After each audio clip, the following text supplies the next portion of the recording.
Hey, Andy. Hey, Jed. Hey, good to try number two here at Wonky Folk. I know number one went okay, so we're back. We're back. And, family members were giving me a hard time that we didn't even introduce ourselves at all. So maybe okay, 10 seconds each or 15. You want to go first? Just give a little background about yourself. Yeah, sure. It's entirely possible somebody might have watched that first episode and concluded these guys aren't professional podcasters. Maybe we're just impersonating the Muppets, the guys at in the orchestra, above the orchestra or something like that. But I guess we need a little intro. So give me a little bit here. Yeah, we just jumped right in last time. So I'm Andy Rotherham. I'm a co-founder and partner at Bellwether. So I've been there since 2010. My background is think tanks, policy, some research work, a lot of media work, and I'm a state board member. I'm actually in the middle of my second stint on the Virginia Board of Education, and I write the blog edgewonk.com and do some other media stuff, and I lead external relations at Bellwether, and I work on our policy team as well. So Jed, what about you? Who are you? So I just come from a family of public school educators, spent 7 years in the classroom in Los Angeles, ended up authorizing for a couple of years in San Diego, had a chance to work at High Tech High for 5 years, just a great 5-year run, and then led the Charter School Association in California for 10 years, left about a little over 4 years ago, and have been really working to help however I can on national advocacy for charter schools. And that's included my service project to the movement, which is this thing, Charter Folk.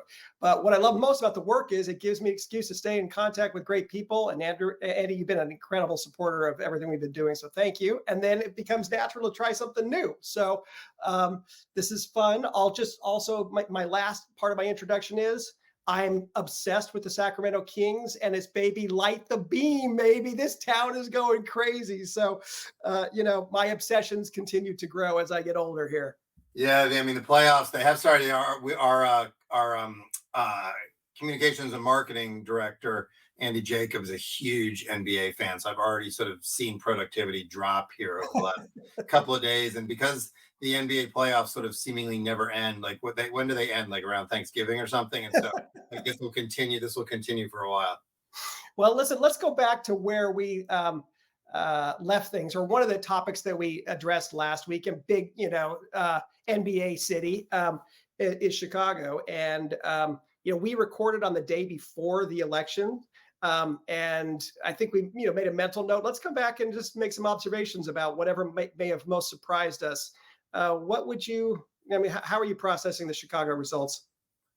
Yeah, I can't even remember if we made predictions. I think we both said it was going to be close, and it was close. And that it was a little hard to tell. I think neither of us are a Chicago expert. And honestly, when you talk to people out there, there were people who were, quote unquote, in the know, connected politically, who had different takes on which way it was going to go. And I think that's reflected. It was tight.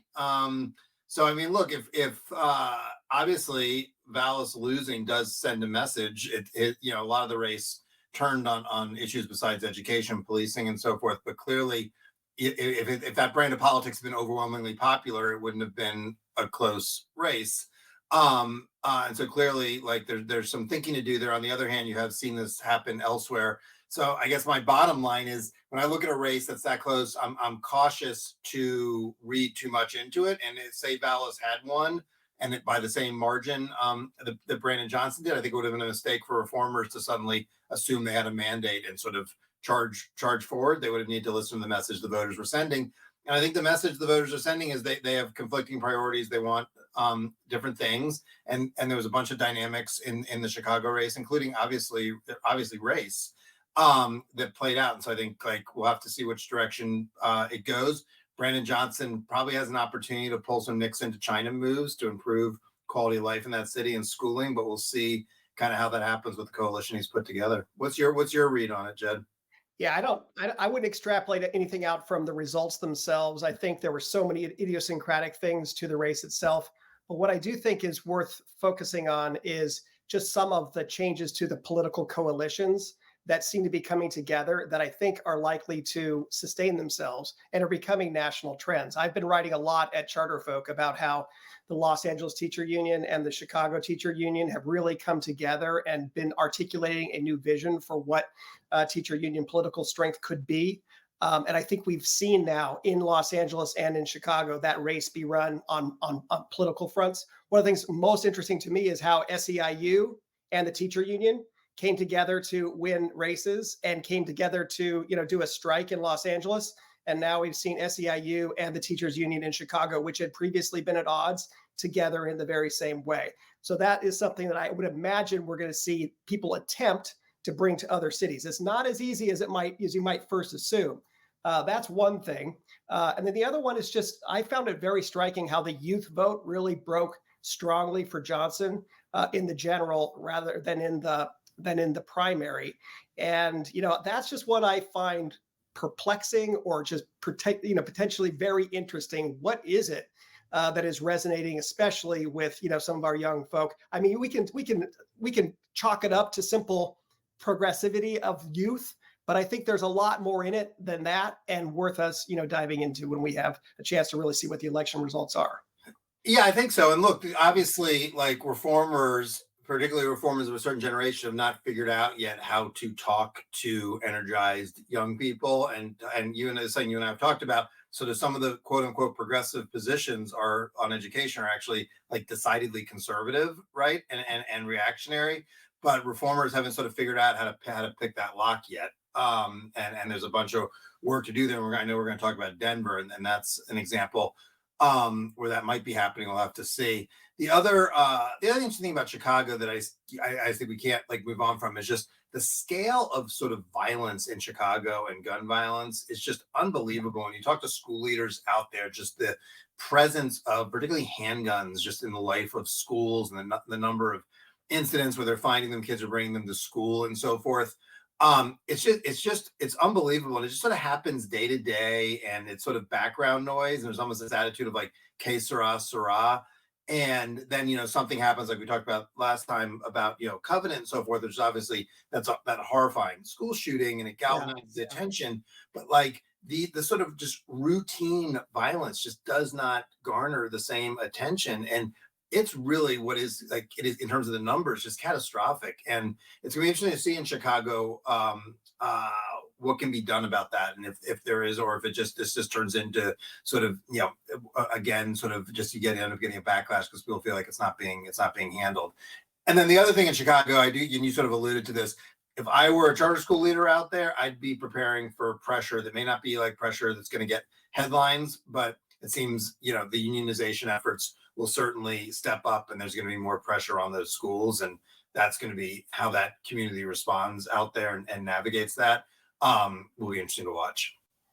Yeah, my pessimism comes through in my saying that I don't think that those that are coming into power in Chicago right now have a vision for making traditional public schools any better.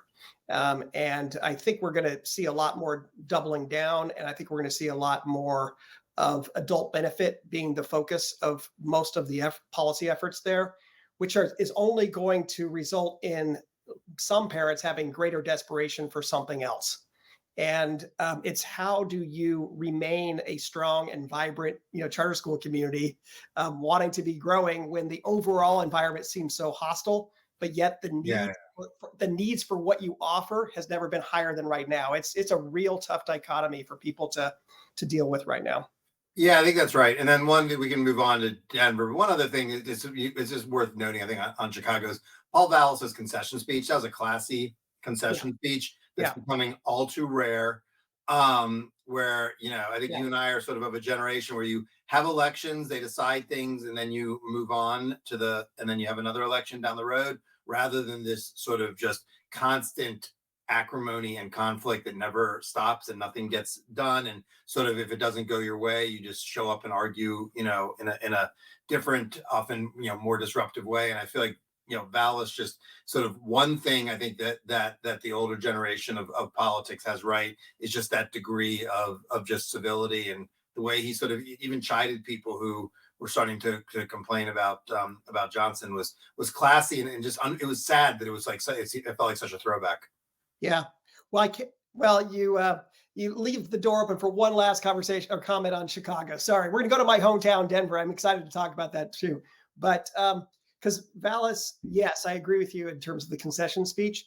The other thing, though, I think from an education policy standpoint is what's striking to me is he's basically saying the same thing now that he was saying in 2005, 2006, 2008, 2011. There's very little evolution in what the reformers are bringing to places like Chicago. And I think that, Vallis being defeated here is, if there's any, if there's any consolation, it gives the charter school world and the reform world to refresh what we're bringing forward. And, I think we absolutely have to, because if we're going to win that youth vote, we're not going to simply win it by better political machinery, but we've got to have a better policy agenda to attract these people. Yeah, that's probably a whole future episode, because I half agree. I mean, look, and you and I talked about this. I think like Vallis is a guy who you don't bring him in to a super high functioning school system that just needs some nudges to even take it to the next level. You there's a reason the kind of places where he's been a school leader, you bring him in to really dysfunctional situations where sort of governance, teaching and learning, it's all kind of broken, and he gives it a jolt, and that's kind of his skill set. And I think we do need that. There are a lot of places like that. Then there's other places that need different kinds of leadership. So I half agree with you, but I also think sort of some of these fundamentals, like we're not going to tolerate low performing schools, we're going to right size school systems so dollars are aligned with effectiveness, like those things, like we also have to figure out a way to talk about them so those ideas don't go out of style. And I'm worried like that part of what we have to meet meet a different generation, a different set of demands. Like I'm hearing conversations now about like, all this emphasis on grades and academics and kids learning and so forth, that's a problem. And we need to have a new area of emphasis and focus. And like, that terrifies me, because it's easy to see how that could be a fashionable idea. And then you walk away from a focus on accountability for results, student learning, all of those things. And the unions are smart about this. They've started to wrap their demands in the language of equity, which has a very seductive appeal. And people aren't sort of parsing me like, oh, what are they actually saying here? And what would be the actual effect of this? Well, a place that's interesting along these lines is Denver. It's where we've been wanting to get to. And it's fascinating how we have two strong charter school supporters who are now in the mayoral general election, and speaks to Denver being, well, again, maybe it's not right to extrapolate too much, because there could be some idiosyncratic things that have led to this. For example, was it nine progressives and two moderates, in the primary, and Right. But get me started. What are your thoughts about? And also, I mean, we know Johnston very well, and obviously someone that a lot of charter folk have a great deal of respect for. But where would you go first in commenting on Denver? Yeah, I mean, we need like a ritual set of disclosures here on this one. Like I sent money to Mike. I've known him a long time. I think he'd be a great mayor. He was good when he was in elected office before. So like I'm not coming at this. I mean, both candidates seem great. They're both supporters of charters and so forth. But I don't want to. I'm coming to this with a certain, obviously, perspective. Yeah, the big thing that my general take on Denver has been this idea that reformers are actually pretty good at winning when they get focused and there's resources and so forth. And so, like, what happened in Denver with the changes there, and this is under Michael Bennett and Boasberg and so forth, was pretty remarkable. And the school board, and those were obviously really some contentious school board races and so forth. The problem was it wasn't sustained. It was a classic, like, okay, mission accomplished, and everybody kind of moved on. And the folks who didn't like reform and the teachers unions and all of this, and people who didn't like charters, they all sort of didn't get that memo that it was over, and they just kept coming.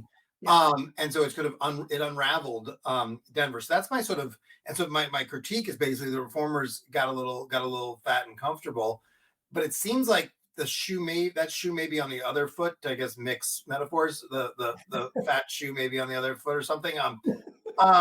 that like, because what seems to have happened is the progressives just got caught sleeping, and we're not organized. Because you're right, you did, and so now, as opposed to Chicago, where coming out of the primary, the progressives could be like, yeah, here's our person we're all going to rally behind.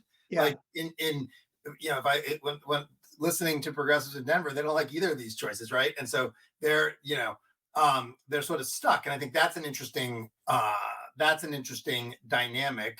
And obviously, Mike has proven to be a reformer over the years in public office on a number of fronts. And so I think there's a potential that Denver once again becomes a really interesting place on ed reform as it has been. But as you said, this is like your hometown. So like I'm giving you the outsider view. You tell me what's actually really going on there. Well, I can't say it at that level, but I can provide just the historical context. And my parents did not teach in Denver; they taught in Jeffco, which is right next door. And the striking thing for me, is just how much better public education is in Denver 25 years later, and how little it's really appreciated that is in fact the case. And it's despite that great track record of success, the changing political dynamics has led the Denver School Board to go in a completely different direction. I, for a long time, have said that the reform world, and especially the charter school world, needed to be more proactive in the creating of C4 political infrastructure to defend the wins that we had. And I think there's been a long-standing kind of distaste for political activity from the charter school world, and a belief that things were going to be all right, right? This Blanche Dubois, depending upon the kindness of strangers, somebody else will do it for us, right? And I think that Denver is one of the great cautionary tales for us. What I really love about either mayoral candidate winning, but especially Johnston, would be something of a feeling of like, hey, charter folk, it's okay to come out of the woodwork again, right? What really is our vision? Because we're still going to have a 0-7 school board that all this charter school, operators are going to be concerned about. But to have, a person at the mayoral level be able to drive a conversation, I think it could create some really interesting dynamics in Denver. And Colorado is one of the leaders now in the national charter school movement in terms of percentage of kids served, all sorts of really cool. Jared Polis, obviously a big charter school supporter on the Denver side. This could really augur, just be a really positive sign that charters could regain momentum in the West. Yeah, and you mentioned Polis. I've always struck. Jared's an interesting politician, interesting person, and I've always like whenever the sort of mentioning starts of if either Biden doesn't run or who will ultimately succeed Biden on the Democratic side, I'm always surprised that Polis's name doesn't come up more. He's sort of like a libertarian Democrat. I mean, how he handled COVID, I think, was very popular and effective, and he supports charters and some kinds of school choice, and just has a really interesting profile. And it's just I'm always struck like why when people start that he's usually not at the top of the list. And in my view he should be. He's an interesting politician, interesting leader. I think that something I've been writing about since 16 or so. Well, the history I've been writing about is 2016 and 2017. 2016 was the election in Massachusetts against Question 2. 2017 is the NEA's new policy on charter schools. And basically what they said in that moment was it is not possible to be a Democrat and also be supportive of charter schools. Right. And so Jerry Brown was really the last that was almost the last. I think that Polis still was under, had already set his political relationships before the change in the NEA policy happened. So I think that, Polis's story here is one that's very important to stay focused on. I think so too. Also, I would throw on that list, like you got like, I think Josh Shapiro in Pennsylvania will be interesting to watch. Yeah, that's true. That's true. Governor. It's going to be interesting to see what they do in Massachusetts. But I mean, yeah, I can't argue the fundamental point that that was the sign when, winter is coming. And the Democrats have sort of ceded that issue and ceded the choice issue in general. In some ways, I think are going to prove over time to be really unhelpful to their politics. But if we look at the West, Colorado, New Mexico, Arizona, Texas, Utah, Idaho, these are all places where charter school support, charter school momentum, reform momentum is very positive right now. Yeah. And I think it's possible for us to like hitch these wagons together, to use my Western metaphors here, and perhaps drive a whole new narrative for the movement. So we'll see how that plays out. Yeah, no, and I think also, look, there's some really interesting stuff happening at rural charter schools in the West, and there's Yeah. some folks. Rob Saldine, he's a political science professor at the University of Montana, is doing a lot of work on sort of how Democrats can win with rural voters again and sort of re-energize that coalition. And I don't see how you do it without like a real economic opportunity agenda and schools and things like rural charter schools and school choice being a part of that. Again, not speaking of things the Democrats have ceded, they've sort of just ceded the rural vote, and that's a mistake. And there may be some sort of signs of life in the Mountain West around some of that over time. Well, we focus a lot on Denver, but in Colorado, I mean, we've got charter schools in Grand Junction and Durango and Fort Collins, up and down the Front Range. So it's one of these places where we've really seen a broad distribution of charter schools, and it creates a political circumstance very different from if you have all of your schools only concentrated in urban areas. But hey, I've known that you've wanted to like get to Title IX, and some really interesting decisions coming out of the Biden administration this last week. Do you mind if we pivot over there? Yeah, let's do that. Before we do that, though, I do want one other Denver thing. I just want to, because it's our podcast, and so we can say whatever we want. A really gutsy thing that happened in Denver, and I don't know how close you follow the Rockies. They have a reliever. He's a guy named Daniel Bard. He used to be the setup guy for the Boston Red Sox. Was out of baseball for a few years, and then came back and has had sort of a miraculous comeback with the Rockies. And it's just a great story. But what was really interesting at the beginning of the season, we talk a lot about mental health in schools, and this is a big issue, but like the country there's still sort of some stigma sometimes and so forth. And he was having some issues with anxiety, and he put himself on the injured list, the 15-day list. And I love baseball, as people do. You see lots of heroics, and you're like, oh my God, gutsy plays and all that. But that was honestly one of the gutsiest things that I've ever seen a player do, especially given, some of the aspects of the culture in that game. And then not too long afterwards, a guy from the Tigers did a similar thing. And I just like, I am someone who believes that sort of those kinds of things have a cueing effect, and they change. I wish, again, I wish more influencers talked about ed reform in charter schools, but just on the mental health front, sort of seeing that. And like, if you had to sort of have a play of the week or, sort of a gutsy move, I just think what Daniel Bard did is really, just really impressive and commendable as we try to get more attention on these issues of mental health. Well, my wife being a clinical psychologist, this is our wheelhouse for sure. And I think sometimes, blue left-leaning charter folk don't always pick up things that are happening elsewhere. It's the stigma especially in red contexts, against getting yourself some psychological assistance. And then also the stigma, the feeling that conservative folk aren't going to find a psychologist who resonates with them across all these cultural issues. It just creates this structural barrier, right? And so any high-profile person that is just going to be courageous and be upfront about what their struggles are, I think really, really helps. So I appreciate you pointing that out. Yeah. So on Title IX, so. An interesting thing happened, and I think it's interesting in part because the administration, they've had some hard challenges, obviously, around the economy, some foreign policy things, but they've also had some relatively straightforward things in education. I think a lot of people would argue that they have potentially fumbled aspects of the recovery dollars, this third-party servicing process that they just went through.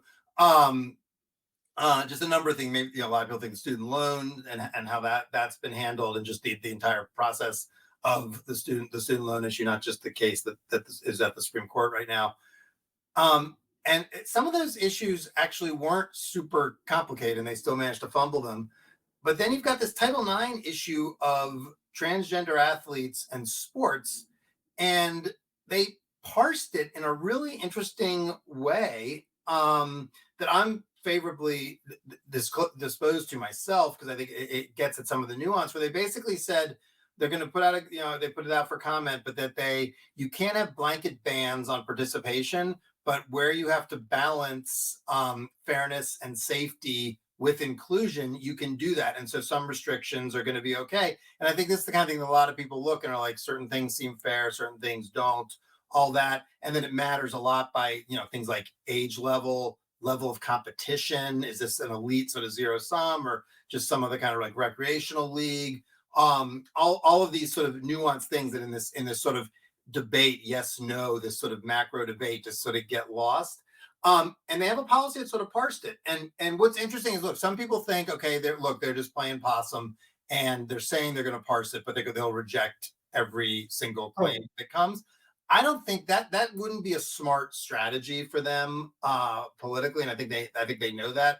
It wouldn't be a smart strategy, with Congress and so forth. So I actually take them at their word that they are gonna, and they're gonna recognize there's probably differences between some sports. This really only matters when you get to zero sum levels where only a certain number of people can advance. That's again, varsity level, elite level sports.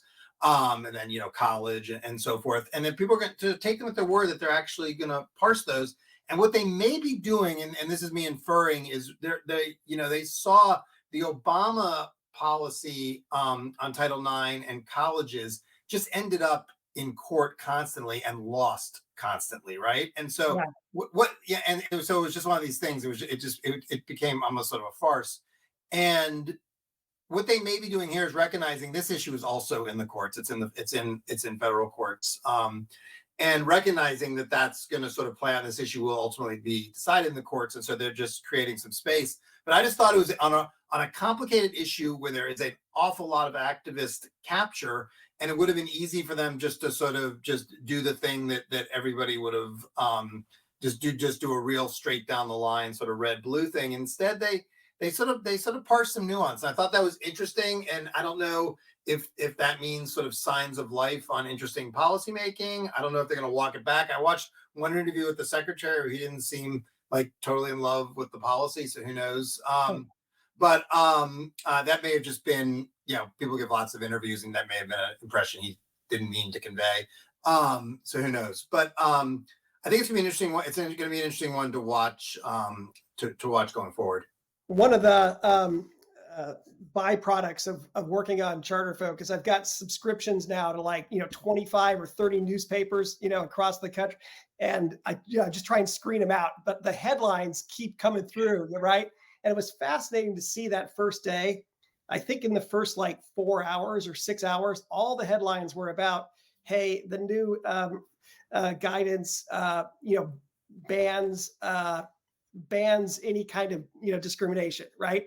And then later, before even the end of the day, and certainly thereafter, it started to get into the nuance. Wait a second, blanket things, they will be opposed by the feds, but here's some areas where clearly we should be more flexible.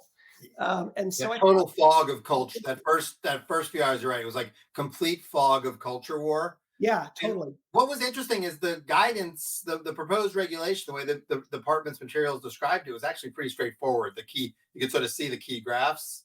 Yeah. So there was a lot of confusion, but if it's one of these things we try to teach this to at least when I was in school, you learn this in elementary school, primary documents, right? And it was everybody was sort of keying off this other stuff rather than just the plain letter of what this guidance said. What I like about the guidance is that it doesn't necessarily erase more agency across all of the public education. I mean, it can be that the political environment is so toxic in all these different situations that we really don't want to be talking about some of these issues. And if somebody took these issues off the table, maybe, there'd be a value in that. Generally, that's terrible. Generally, we want decision-making and discussion and nuance created at local levels. And generally what I've seen in terms of guidance coming out of, Washington, or guidance coming out of state capitals, from across the country right now, is state taking agency away from local school districts, from charter schools, from any operators of schools. And generally that's just not set up for long-term thoughtful decision-making. And so I would say this guidance is probably a breath of fresh air along those lines. Well, look, I mean, as society evolves, you get these complicated questions, and they necessarily, there's nuance, and they're complicated, and the devil is in the details. And that's where you have to get in. And hopefully what we're seeing on some of this stuff is sort of the sort of, blunt force sort of culture war stuff will give way to just more texture and nuance. Because I mean, look, I live this to some extent. I think you've got like 10 to 15% of people on either side who just are really struggling to live Yeah. in community with others, and everybody else is sort of like an unwilling combatant in the Yeah. culture wars, sees the areas of gray, sees the nuance, and sort of wants us to sort of parse through that as best we can. But the media fixates on those loudest voices, and they obviously are what drives politics. So this was it. This was interesting, and again, we'll have to see how it plays out. A year from now, it could look totally different depending how they do it, and they could look. We keep calling it a guidance. It's a change, the proposed change to Title IX. It'll go through a comment process. They'll issue a final version. Um, uh, and they could, that could change as well. But like it was an interesting sign of life because it came on such a political hothouse issue, where Yeah. they've been all thumbs on some more basic stuff, and this one they really tried to find some nuance. So I thought it was interesting. Speaking of all this stuff, though, the last thing I know we want to talk about is there's Supreme Court cases coming on Yeah. religious charter schools. There was a case out of Washington State on religion and schools. I think surprised a lot of people. The Kennedy case last year. It's like there's a lot happening here, and yet no one seems to be paying very close attention. It's potentially like very precedent setting. So like walk us through, like there's been a couple of cases, now there's one up. Like walk us through like what's going on and what do people need to know? Well, I think that there are a couple of cases that are working their way through the courts right now, and there's this North Carolina case where a dress code and requiring girls to wear skirts in a charter school has now come all the way up, and we'll see if the Supreme Court decides to take that case or not. The argument of those who say that charter schools should be able to impose this kind of dress code is that charter schools are not public schools, and so they have greater freedoms to discriminate or whatever it may be because of that status. That's one wing of things. There are other things where we've had a Maine case and other things where it's questions like, could a charter school directly a religious institution directly hold a charter? And where that's being tested right now first is in Oklahoma. And that this is one where just this last week, again, monitoring the headlines, the authorizer turned down the charter school application from the Catholic diocese, but said, why don't you bring it back again in a month? And we'll see if you can address some of our concerns. But the thing that's just really interesting from my contacts in Oklahoma and elsewhere, it seems as though the operators who are proposing this charter aren't that deeply committed to charterness. They really are people motivated around issues of religious liberty. And so what we see then is that the charter school canvas really just becomes something that the religious liberty advocates can paint a picture on. And my own sense is that from just an actual impact on school options for people, religious charter schools, I don't think is going to make that big of a difference, because I don't think that many religious institutions are going to be willing to deal with all the challenges and hassles of operating a charter school.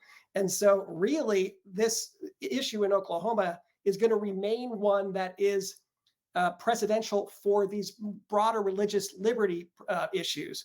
But what it does in terms of the core of the charter school movement, unless there's blowback, from those precedents that like harm us from a political standpoint, I don't think it's going to profoundly change the profile of schools that, are operating, within the charter school space. So let me push on that a little bit, because one of the things I've always 19 good charter schools get clobbered by that 20th. That's terrible, right? And you live some of this in California when you're running the association. You get these sort of high profile cases, and it's a natural instinct. Like no one reports on all the planes that take off and land every day just fine, right? But when something goes wrong, we all hear about it. So it's a natural thing. Do you worry that with this push in, it will blur the lines on what actually is a charter school, and then you'll get some outlier examples, which will be used, particularly used by people in the advocacy world to sort of paint a broad brush? It just does seem to me like there's some when people are still actually learning what a charter school is and is not, and all of that, that there is just some the reputational and political risk, almost regardless of the scale that Yeah. this happens at, seems real. Yeah. So I think that, I mean, the likely collateral damage is in blue contexts when we've got establishment aligned policymakers looking for the next excuse to sunset their charter school law or moratorium or whatever it may be. And, we can see that if the Supreme Court in the Oklahoma case um, uh, confirms that religious institutions must be allowed to operate a charter if you choose to have a charter law, there are going to be several blue contexts where people are going to use that as the precipitating event for the next round of moratorium call. I definitely do worry about that. Um, but I also think that a key thing is, how does the charter school world, it's the operators and our funders and our policy supporters, how do we orient ourselves to this reality, and how much do we end up like taking pot shots at one another such that it becomes easier to set us back with a policy loss. And that's why I think it'd be better if we were having more proactive conversations about what are the likely results of these cases and what are ways for us to orient ourselves that are consistent with our values, such that we can stay together. Whether or not that'll be enough to withstand the attack that comes against us, I don't know, but we'll be stronger, than if we haven't had the conversation at all. Something we said at the top of this episode, like we're obviously we're amateur podcasters, so I don't know if we actually even have show notes, but if we do, I wrote a piece last year on the main case and its potential impact that we could include, because I guess I'm a little more concerned than you that as you bring religious institutions into closer contact with charters, that the potential, particularly for political risk there, is real. And this isn't something I'm completely against. I actually, during the Clinton administration, wrote a guidance on how you can religious institutions can do more to interact with charters and support their educational mission. But the lines there, and the lines have become more blurry, the church-state lines, over the last 20 years. And so I do think there's some risk there. And then the other thing that just is interesting is, I've always assumed when you start to do this, one of the fascinating things about homeschoolers, and I'm not like one of these reflexive critics of homeschooling. I've spent lots of time. Neither, I wrote an neither. article for the Well of Time a few years ago on homeschooling. I think like it's actually just a really fascinating part of the ed sector. But one of the things that you often find is people have this vision of homeschooling as these individual kids or families, but they often, homeschoolers work together in co-ops and they pool resources, and they're very strategic about sort of taking advantage of different assets that exist in their community. And so one of the things I've always wondered is, if you make chartering loose enough, you've got these groups of, you'll go in, you'll see like 15 kids and they'll be all working and doing stuff. And if you say this looks like a school, you'll get a lot of pushback, but it looks a lot like a school or an alternative school in practice. And that's going to be an attractive place, because if you can then get all the public money to do that same stuff, like what's the difference between that and sort of a small, scrappy or startup kind of charter school? So that's always been a place I've watched, and I've wondered if these decisions the past few years might fuel that and create more intersections there. And why I think all this matters is we're obviously having a big evolution on choice. Like the quiet story during the pandemic was just this explosion in choice policies. The rhetoric about school choice, like, oh, it's not happening, it's being rejected, and the actual like reality, like, could not have been more sort of discordant. It was crazy. And that this is a piece of that. We're going to start to redefine what choice looks like in these various choice options. ESAs have become very popular. You've also got tax credits and other kinds of choice schemes. And that as this redefinition goes on, sort of where charter schools end up living in that new ecosystem politically is an important question to where their support comes from and so forth. I think we've talked about, I don't know if it was on the podcast or just you and me, like it does seem like there's a scenario here when the music stops, charters will be the one without the chair. Yeah, I think there's a lot more to dive into here. I'll just end with this, this thought, which is, I mean, to some extent, my value in at CCSA after 10 years on the road, just visiting all these schools and knowing all these people, was having a fairly good assessment. Well, what are folk going to think about this? Can we keep the movement together on this? Will it splinter on that? And by the time I left, I was right maybe 70% of the time, right? I just don't think my intuition is nearly as good on national issues at this point. But I know that a schism that we cannot cross is if somehow we ask charter folk to accept the idea that charter schools can exclude kids for whatever reason, whether they're gay or trans status, their religious status. And I think the same thing around employees too. If we can kick you out and you can't work here, that is going to be a definition of charterness that we just cannot endure. So my hope is that, ultimately these court cases play out such that that remains an option for us to like try to gravitate around. We'll see whether or not, what draws us together is strong enough to hold us together. I think, yeah, look, there are so many interesting issues percolating up to the courts. I mean, I've been following very close. There's some issues on teacher free speech rights that could be hugely precedent setting. There's just a lot. A lot of the stuff is being redefined in the courts in ways that I think bear more watching and scrutiny than it's had, because it will have big effects, like what you're talking about in terms of how political coalitions hold together or don't. Well, lots to talk about 2 weeks from now when we get together again. Yeah, looking forward to it. Continue to enjoy spring, enjoy the playoffs. All right, light the beam, baby. Light that beam. See you, Andy. See you, Jed.